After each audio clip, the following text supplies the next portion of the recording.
global pandemic. Remind us every day to be vigilant in protecting all vulnerable people from the violence and discrimination around us.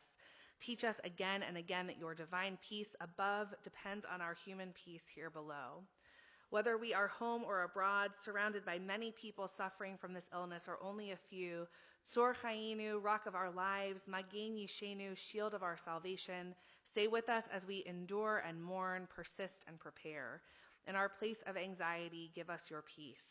As Moses cried out, El na refana la, O God, please heal her, we too cry out. O God, please heal all, everywhere in your world, who need you now, for you are a God who listens to prayer. And let us all say, Amen. And we continue with the blessings before the reading of the Megillah. Baruch atah Adonai Eloheinu melech haolam asher kitshanu b'mitzvotav v'tzivanu al mikra Megillah. Amen, amen, amen. Baruch atah Adonai Eloheinu melech haolam she'asa nisim lavoteinu bayamim hahem bazman hazeh. Amen. Let's read the translation. Blessed are you, Adonai, our God, sovereign of the universe, who has wrought miracles for our foreparents in those days at this season. Blessing number 3. Baruch atah Adonai Eloheinu melech haolam shehechianu v'kiyemanu v'higianu lazman hazeh. Amen. Let's offer the English together. Blessed are you, Adonai, our God, sovereign of the universe, who has kept us alive, sustained us, and brought us to this season, this very moment. Amen. All right, Amen. let's begin chapter 1. ויהי בימי אחשוורוש, הוא אחשוורוש, המולך מהודו ועד כוש, 27 מדינה, בימים ההם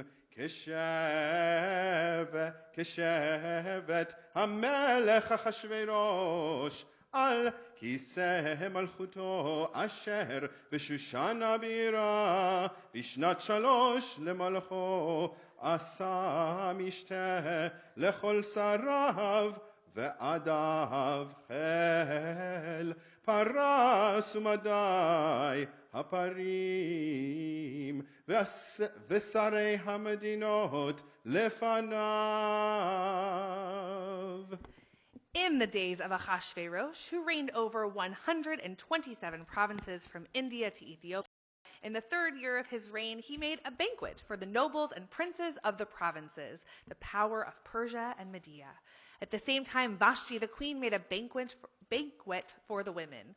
On the 7th day, when the king was merry with wine, he commanded to bring Vashti the queen before him wearing the royal crown, but she refused to come, and the king was very angry. He said to his wise men, My friends, what shall we do to Queen Vashti, because she has not performed my command? And they answered, Vashti the queen has wronged not only the king, but all the people who are under your rule, for all the women will hear of her action, and shall despise their husbands, because she refused the king's commanded.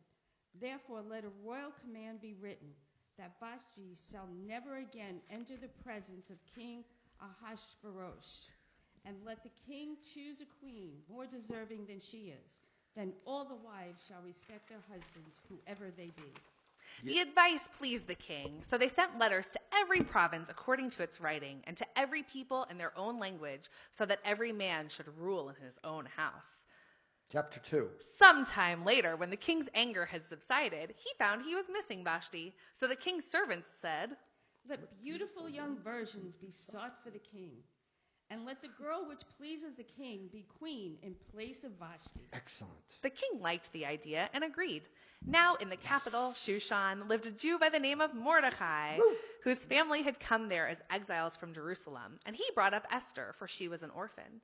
She was shapely and beautiful, and when her parents died, Mordecai had adopted her as his daughter. So when the king's decree was heard, and when many girls were gathering in Shushan, Esther too went to join the king's harem. Now Esther had not revealed her people or her origins, for Mordecai had said it would be better that she not mention it. Every day Mordecai would walk by the court of the harem to see how Esther was doing. After more than 3 years, it was Esther's turn to go to King Ahasuerus.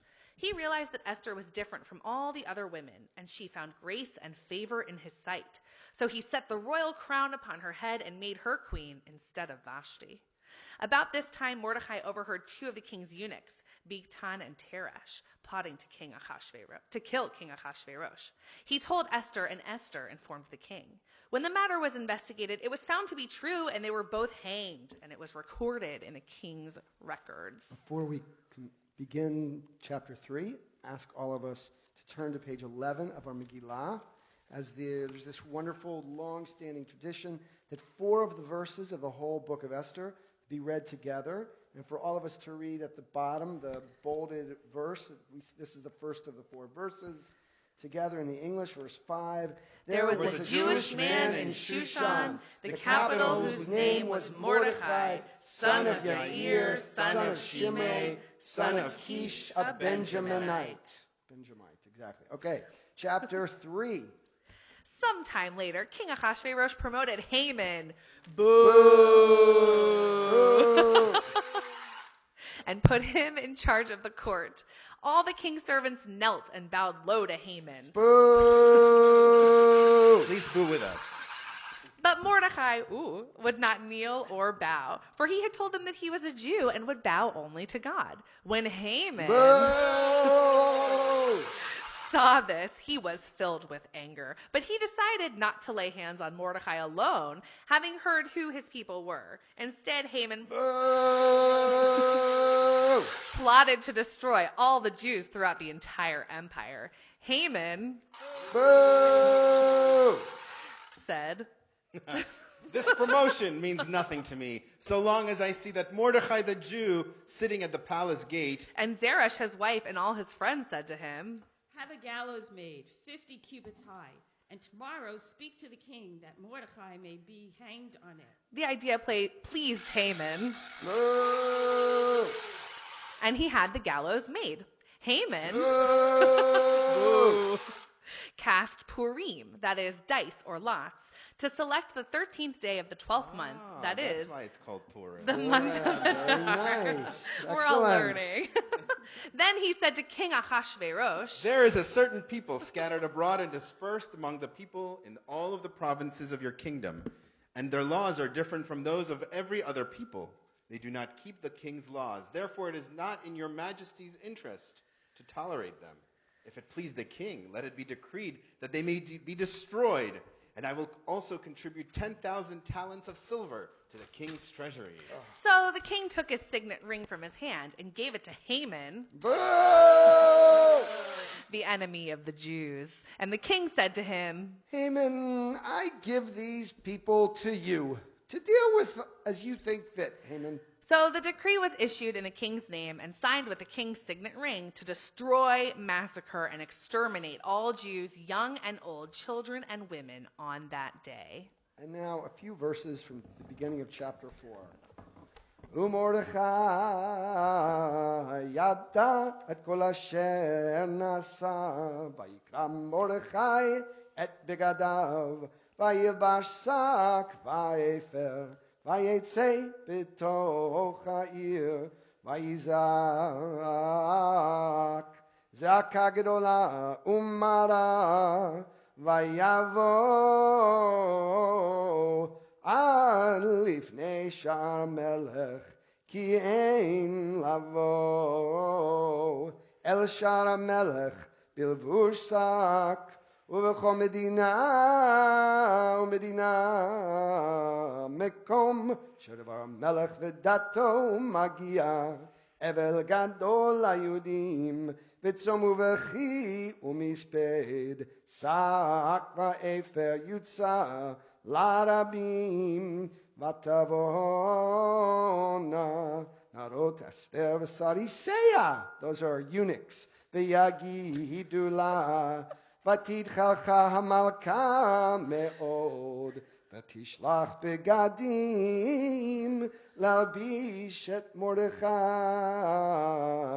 ולהסיר שקו מעליו, Velo kibel.